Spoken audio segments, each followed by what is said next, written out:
एखाद्या विद्यार्थ्याला चांगलं एज्युकेशन मिळतंय म्हणजे नेमकं काय? तर त्याला चांगलं एन्व्हायरमेंट पण मिळालं पाहिजे.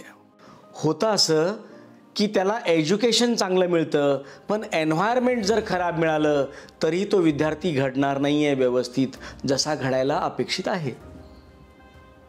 उदाहरण द्यायचं म्हणलं तर कितीतरी उदाहरणं आपल्याला आजूबाजूला सापडत असतात. 2 पोपट एक लहानपणी दरोडेखोरांच्या इथे राहिला आणि नंतर एक पोपट त्याचाच भाऊ सख्खा जर समजा एखाद्या साधू पुरुषांच्या इथे राहिला. दोन्ही पोपट सारखेच आहेत, दोघांच्या योग्यता समान आहेत, पण एन्व्हायरमेंट वेगळं वेगळं मिळालं.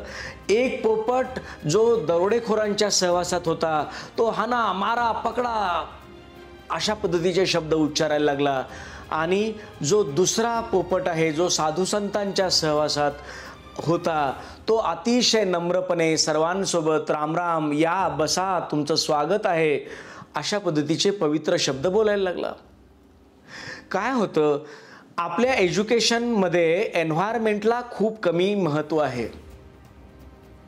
म्हणून एन्व्हायरमेंटही उत्तम दिलं पाहिजे. नमस्कार, मी Ashok Ramrao Deshpande Midas touch international प्रीस्कूलच्या माध्यमातून तुमच्याशी संवाद साधतो आहे. सरासरी जर टरबूज आपल्या आपल्या पद्धतीनं वाढलं तर त्या टरबूजाच्या आकाराप्रमाणे वाढतं.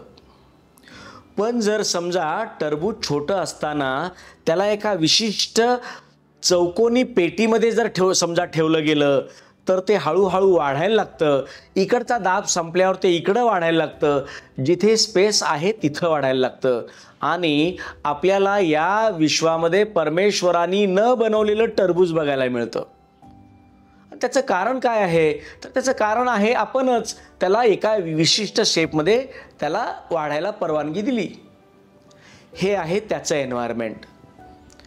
आपल्या बच्चूच्या एन्व्हायरमेंटमध्ये त्याची मित्रमंडळी कोण आहे, तो ज्यांच्या घरी जातो त्यांचे संस्कार कसे आहेत, ती माणसं कशी आहेत, त्यांची बोलचाल कशी आहेत, या प्रत्येक गोष्टीला खूप महत्त्व असणार आहे बरं का. मला खात्री आहे तुम्ही म्हणाल एवढं सगळं बघणं शक्य नाही, पण मी म्हणतो 80-20च्या फॉर्म्युलानुसार तुम्ही 80% तरी जपायला प्रयत्न करायला सुरुवात करा. मग 20%मध्ये तुमचे संस्कार, तुमची पवित्रता तुमच्या लेकराला लहान राहू देणार नाहीच. पक्का. नमस्कार.